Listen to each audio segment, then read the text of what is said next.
Dr. Jordan Peterson is a Canadian academic who shot to fame because he took a stand against newfangled gender pronouns. He is now a YouTube star, and his book, 12 Rules for Life, is a bestseller.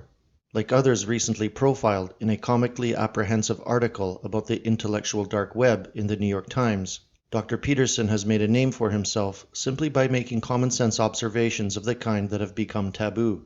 He does a great deal of good, hacking away at egalitarian foolishness, and his audience is very much the sort of people who have the potential to become race realists. However, Dr. Peterson has explicitly denounced white consciousness.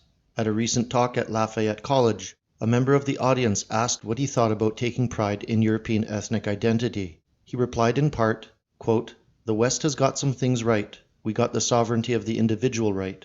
And he noted that this has resulted in worldwide wealth. But then he continued, "Am I proud of that?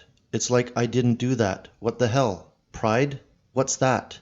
It is odd that Dr. Peterson should ask. In the first chapter of his 12 Rules for Life, he explains that pride helps lobsters and birds guard their territory and determines which survive disease and reproduce. He also notes that self-respect helps people resist oppression. Therefore, according to his own logic, European pride is vital to the West's survival. In his lecture, Dr. Peterson said that Western civilization is a new miracle on the world stage, and that European cities are unbelievable masterpieces. He then talked about global tourists visiting these cities, implying that the cities belong to everyone, just as Western civilization does. He cautioned, however, that we have no right to take pride in European cities just because you happen to have the same skin color as some of the people there. Dr. Peterson even briefly acknowledged group differences in IQ, but he said that he is hesitant about discussing implications and then ignored them altogether. Needless to say, they have enormous consequences, and low IQ groups could not possibly have built our civilization. East Asians are the only other race with a high enough average IQ to build something approaching Western civilization, but these racial differences go beyond IQ. Asians appear to be more sensitive to criticism in a way that reinforces conformity. These differences predict a Martin Luther as opposed to a Confucius. It is therefore unlikely that East Asians would have developed the individual rights that Dr. Peterson sees as a world miracle. He then continues further. It's not even so clear to what extent Western civilization is European. I mean, didn't it come out of the Middle East? Even if this absurd statement were true and something essential to our civilization came out of the Middle East, Europeans built our civilization, not Middle Easterners. If Dr. Peterson was talking about Christianity, it has been Europe's religion for more than 1,000 years and has received a thick overlay that is distinctly Western.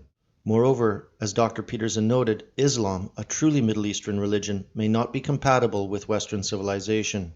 He then concluded on a smug note. There we go, dispensed with the radical right-wingers in 4 minutes, adding that any racial argument is so muddle-headed that you hardly know where to start.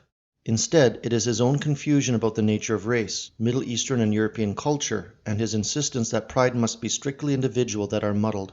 The European genome, with its effects on IQ and temperament, was necessary for the creation of our culture. As Sam Francis explained in a 1994 speech, the civilization that whites created in Europe and America could not have developed apart from the genetic endowments of the creating people. Nor is there any reason to believe that the civilization can be successfully transmitted to other peoples.